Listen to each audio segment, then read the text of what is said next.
అక్కడికి వెళ్తే తప్ప ఇక్కడ ఏవి ఉండవు. ఇద్దరు ఉన్నారు, మీకు అది తెలియకపోతే చాలా బాధాకరం. ఓకే, దయచేసి సోదర ఒక వ్యక్తి గురించి నేను మాట్లాడను, వాళ్ళని పెద్దోళ్ళని చేయడం కానీ నాకు ఇష్టం లేదు. మా పార్టీ ఆఫీస్లో ఒక ప్రెస్ మీట్ పెట్టి క్లియర్గా మా పార్టీ ఇన్ఛార్జు, మా party office incharge press meet చెప్పారంటే మళ్ళీ మీ పార్టీ అని అడిగితే దానికి ఆన్సర్ నేను ఇవ్వలేను. సో మీకు ఆ మాత్రం నాలెడ్జ్ ఉంటుంది అనుకుంటున్నా. అలాంటి వ్యక్తుల కోసం మాట్లాడాల్సిన అవసరం కూడా నాకు లేదు. దయచేసి దాని గురించి డిస్కషన్ కూడా వద్దు. ఎందుకు సార్ పార్టీ జెండాని బ్యాక్గ్రౌండ్లో పెట్టుకున్న ప్రెస్ మీట్లు చేస్తుంటే మరి మీ పార్టీ నుంచి ఒక పార్టీ అధ్యక్షుడిగా టైం కర్మ సిద్ధాంతం ఒకటి ఉంటుంది. టైం వచ్చినప్పుడు కన్నిటి కావాల్సి వస్తుంది. ఆల్రెడీ మేము మా పార్టీ ఆఫీస్ నుంచి చెప్పాల్సిన మీరు చెప్పాం, మీకు ఆ క్లారిటీ ఉంది అనుకుంటున్నా. దాని గురించి ఇంకా డిస్కషన్ చేయడం కూడా నాకు ఇష్టం లేదు. వ్యక్తి గురించి నేను ఎవరి గురించి మాట్లాడను. ఇక్కడున్న మీడియా సోదరులందరికీ ముందుగా నా హృదయపూర్వకమైన ధన్యవాదాలు. ఈరోజు అతి త్వరలో 1వ తారీఖున గౌరవ ప్రధానమంత్రి గారి చేతుల మీదుగా భోగాపురం ఎయిర్పోర్టు ప్రారంభం కాబోతూ ఉంది. అలాగే ప్రపంచం అంతా కూడా విశాఖపట్నం వైపు చూసే విధంగా సాఫ్ట్వేర్ కంపెనీలు, స్టీల్ కంపెనీలు అన్నీ కూడా వస్తూ ఉన్నాయి. సో ఒక పక్క అభివృద్ధి, మరో పక్క సంక్షేమంతో అద్భుతమైన పరిపాలన ముందుకు వెళ్తూ ఉంది. సో అటు ముఖ్యమంత్రి గారికి, ఇటు డిప్యూటీ సీఎం గారికి, మరో పక్క లోకేష్ గారికి కూడా ప్రత్యేకమైన ధన్యవాదాలు తెలియజేస్తూ ఉన్నా. ముఖ్యంగా విశాఖపట్నం అభివృద్ధి కోసం, విశాఖపట్నమే భవిష్యత్ అన్న విధంగా ఇవాళ ముందుకు వెళ్తున్న కూటమి పార్టీ నేతలకు ప్రత్యేకంగా ధన్యవాదాలు తెలియజేస్తూ, ఈ మధ్యకాలంలో నేను గౌరవ మంత్రి గారు నారాయణ గారికి 1-2 లెటర్లు ఇవ్వడం జరిగింది. దాని మీద ఎన్టీవీలో ఒక కథనం, అలాగే ఏబిఎన్లో ఒక కథనం రావడం జరిగింది.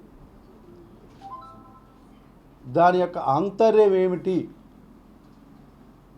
ఎమ్మెల్యే గారే చెప్పాలని చెప్పేసి నిన్న ఏబిఎన్లో నేను చూడడం జరిగింది. అందుకే నేను ఇవాళ మాట్లాడకపోతే తప్పుగా ఉంటుందని చెప్పేసి మీడియా ద్వారా ఎవరైతే విమర్శలు చేస్తున్నారో వాళ్ళకి ఒక సమాధానం చెప్పాలనే ఉద్దేశంతో ఈ కార్యక్రమాన్ని ఏర్పాటు చేయడం జరిగింది. ముఖ్యంగా ఎన్టీవీలో అంత బరితెగింప,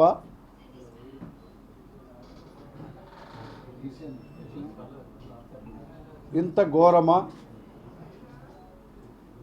అన్నట్టుగా ఒక కథనాన్ని నేను చూడడం జరిగింది. నేను చూసుకోకుండా లెటర్ ఇచ్చానని, లేకపోతే దాని వెనకున్న ఆంతర్యం ఏమిటని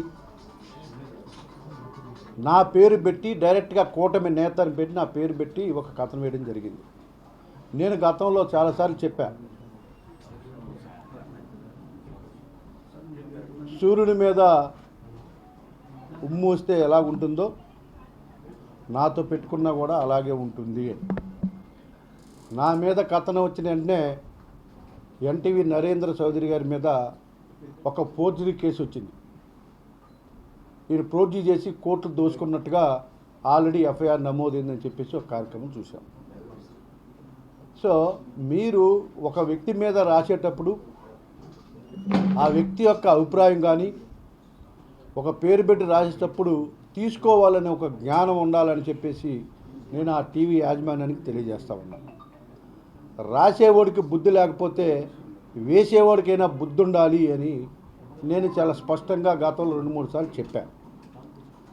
ఆ వేసేటప్పుడు నన్ను అడగాలి ఏం రాశారు ఏంటి అని. జిఎంసి పార్కు అని చెప్పేసి మీరు రాశారు.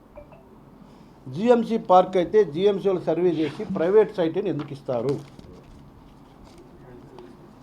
క్లియర్గా జిఎంసి సర్వే ప్రైవేట్ సైట్ అని ఇచ్చింది. అలాగే వైసీపీ నేతలు కొంతమంది చోటా నేతలు మాట్లాడుతూ ఉన్నారు. ఏమని? ఇది గవర్నమెంట్ పార్కు, ఈ పార్కు వాళ్ళు ఏదో వాళ్ళు కట్టబెట్టాలని విమర్శలు చేస్తున్నారని నేను అడుగుతా ఉన్నా. వైసీపీ టైంలోనే ఆ రోజు ఉన్న కలెక్టర్ ఎన్ఓసి, ఇది ప్రైవేట్ సైటు, ఇది వాళ్ళదని ఎన్ఓసి. అలాగే ఉడావాళ్ళు కూడా ఒక ఎన్ఓసి. దీని స్టోరీ తెలుసుకోకుండా నోటికి వేస్తే మాట్లాడడం, నోటికి వేస్తే రాయడం కూడా తప్పే.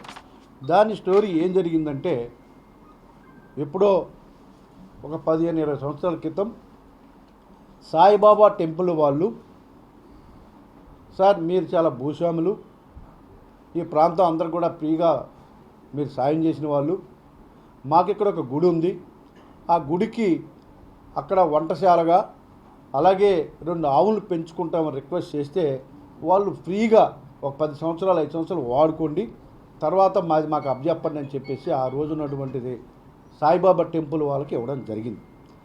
దురదృష్టం ఏంటంటే వాళ్ళు ఎవరు కూడా ఇక్కడ ఉండరు, వాళ్ళ పిల్లల కోసం ఉంచుకున్నటువంటి సైట్ అని చెప్పేసి వాళ్ళు పాపము చాలా బాధపడుతున్నారు. అప్పుడు జిల్లాలో ఉన్నటువంటి మేము ప్రతి నెల కూడా నెల 2 సార్లు గ్రీవెన్స్ తీసుకుంటాం. ఆ గ్రీవెన్స్లో పదే తిరుగుతూ ఉంటే అసలు ఏం జరిగిందని చెప్పేసి దాని మీద తీసుకుంటే నాకు తెలిసిన వాళ్ళ ద్వారా వస్తే దానికి నేను ఒక లెటర్ ఇచ్చాను. జరిగినవన్నీ చూసాం. ఇది చాలా అన్యాయం, ఇది ప్రైవేట్ సైట్ అని చెప్పి జిఎంసీ సర్టిఫికేట్ ఇచ్చింది, కలెక్టర్ ఎన్ఓసి ఇచ్చాడు ప్రైవేట్ అని.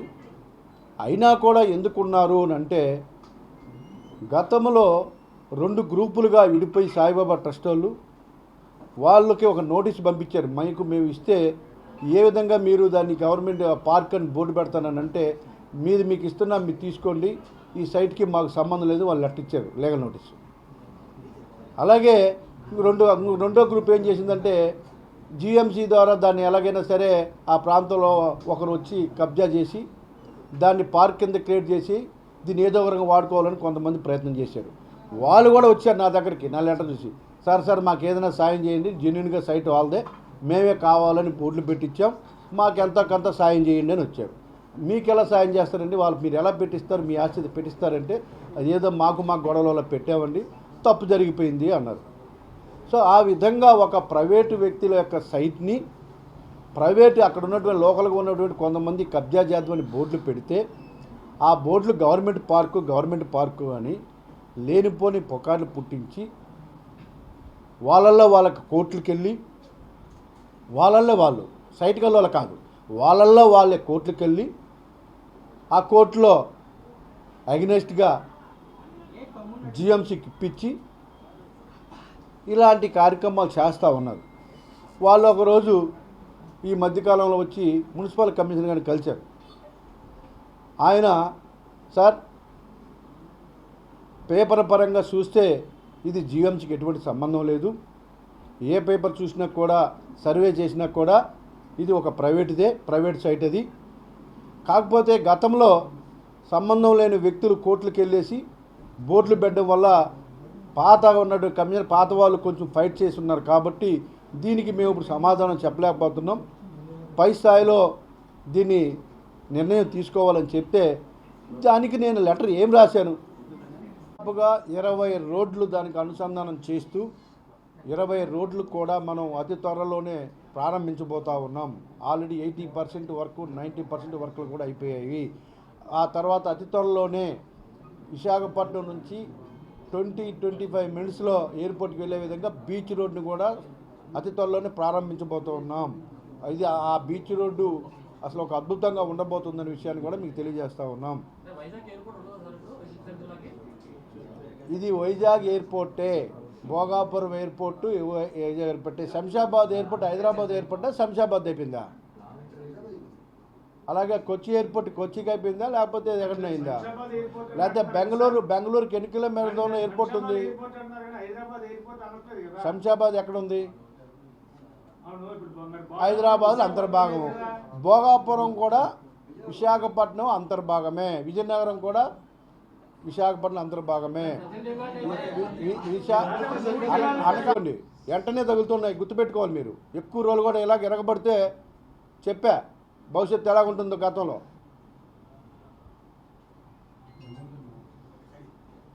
దయచేసి సోదరులందరూ కూడా గ్రహించాలని చెప్పేసి మనస్ఫూర్తిగా కోరుకుంటూ, ఏమైనా మా మీద ఉంటే మా దగ్గర ఎవరైనా తీసుకోండి, మీకు సాటిస్ఫై అయిపోతే మీరు రాసుకోండి, మేము ఎటువంటి అభ్యంతరం లేదు. దయచేసి తప్పుగా భావించకుండా నా మీద వచ్చే విమర్శలకి నేను ఆన్సర్ చేస్తూ ఉన్నా.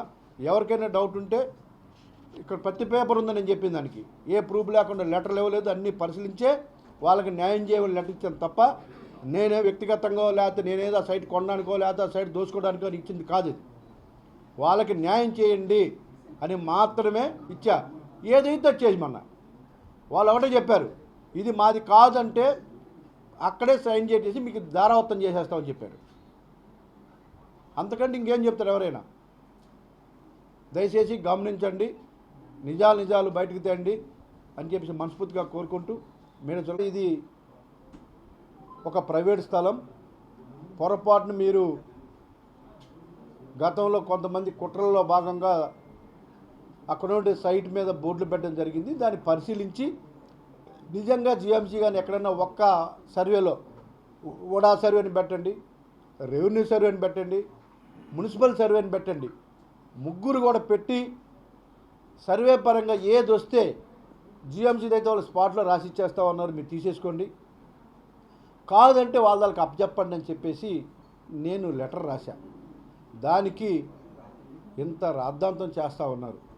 నేను ఒకటే చెప్తా ఉన్నా, నేను పరిశీలించకుండా రాశానని, లేకపోతే తూర్పు నియోజకవర్గం అని ఒకరు, లేకపోతే నార్త్ నియోజకవర్గం, నేను ఒక పార్టీ ప్రెసిడెంట్గా నా దగ్గరికి ఏ గ్రీవెన్స్ వచ్చినా కూడా మా అధ్యక్షుల వారు ఒకటే చెప్పారు, న్యాయం వైపు నిలబడండి, న్యాయం వైపు నిలబడి మీరు ఫైట్ చేయండి, ఏది న్యాయం అవుతుంది చేయండి అని చెప్పేసి పదే మాకు చెప్తూ ఉంటారు.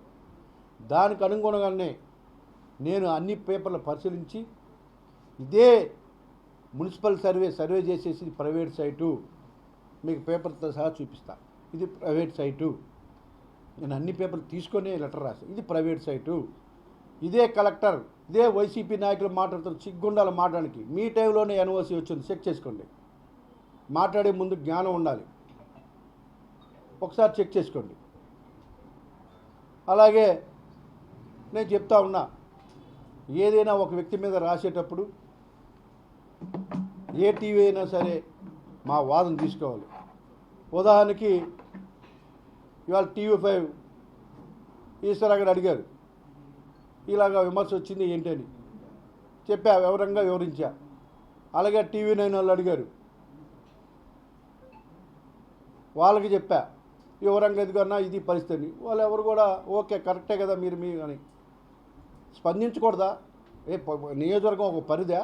ఎక్కడైనా పేదలకు అన్యాయం జరిగినప్పుడు లేకపోతే ఎవరికైనా అన్యాయం జరిగినప్పుడు స్పందించకూడదా? పరిధులు నిర్ణయిస్తారా మీరు ఎన్టీవీ వాళ్ళు? నీలాగా 4G దొంగ బతుకులు బతుకుతాం అనుకున్నారా? మీరు దొంగలైతే అందరూ దొంగలు అవుతారు అనుకుంటున్నారా? మీరు ఒక ఏదైనా చెప్తే నీ ఇష్టం వచ్చి రాస్తారా? రాసినోడి క్రెడిబిలిటీ ఏంటి, చెప్పినోడి క్రెడిబిలిటీ ఏంటి, అవన్నీ చూసుకొని వేయాలి. మీరెవరు నా పరిధి నిర్ణయించడానికి? నియోజకవర్గ పరిధులు మీరెలా నిర్ణయిస్తారు? నేను జిల్లా పార్టీ ప్రెసిడెంట్గా ఈ జిల్లాలో ఎవరైనా రావచ్చు, రాష్ట్రంలో ఎవరైనా రావచ్చు, మాకు అన్యాయం జరిగిందంటే స్పందించే హక్కు, రైటు నాకుంది. ప్రజాస్వామ్యంలో ఒక శాసనసభ్యునిగా నా దగ్గరికి ఎవరిని వస్తే న్యాయం చేయండి, తప్పు ఎవరిదైతే వాళ్ళని శిక్షించండి, కరెక్ట్ ఎవరిదైతే వాళ్ళకి న్యాయం చేయండి లెటర్ రాయకూడదా? రాస్తే అంతర్యం ఉంటుందా? మీరు దొంగలైతే అందరు దొంగలు అవుతారా? రాసేవాడికి సిగ్గుండాలి, ఎదుటి వాళ్ళ యొక్క అభిప్రాయం తీసుకోవాలి. ఒక వ్యక్తిని డ్యామేజ్ చేస్తే ఇంకొకసారి నా మీద ఇలాంటి పిచ్చి రాతలు రాసినా ఖచ్చితంగా లీగల్గా ప్రొసీడ్ అవుతాం, చట్టపరమైన చర్యలు కూడా తీసుకుంటామని చెప్పేసి హెచ్చరిస్తూ ఉన్నాం. కూటమి ప్రభుత్వం మీద బురద జల్లాలనుకుంటే, కూటమి నాయకుల మీద బురద జల్లాలనుకుంటే ఫేస్ టు ఫేస్ రండి దమ్ముంటే. నీ ఎన్టీవీ నరేంద్ర చౌదరి యొక్క బతికేంటో, రాసినోడి బతికేంటో తెలుసుకుందాం. నేను రెడీ. టీ కూడా నేను ఎక్కడ ముట్టుకోను. రాసే ముందు గుర్తుపెట్టుకోవాలి మీరు. ఎవడ గాలిపోయే ప్రతి ఎదవ మాట్లాడితే ఆ ఎదవలని మాట్లాడండి మీరు నోటికొచ్చినట్టు రాష్ట్ర వ్యాప్తంగా మీరు టెలికాస్ట్ చేస్తారా? చాలా తప్పు. ఎదుటివాడి మీద రాసేటప్పుడు, డైరెక్ట్గా రాసేటప్పుడు కనీసం ఒక మాట ఏంటి అని వివరణ తీసుకోవాలి.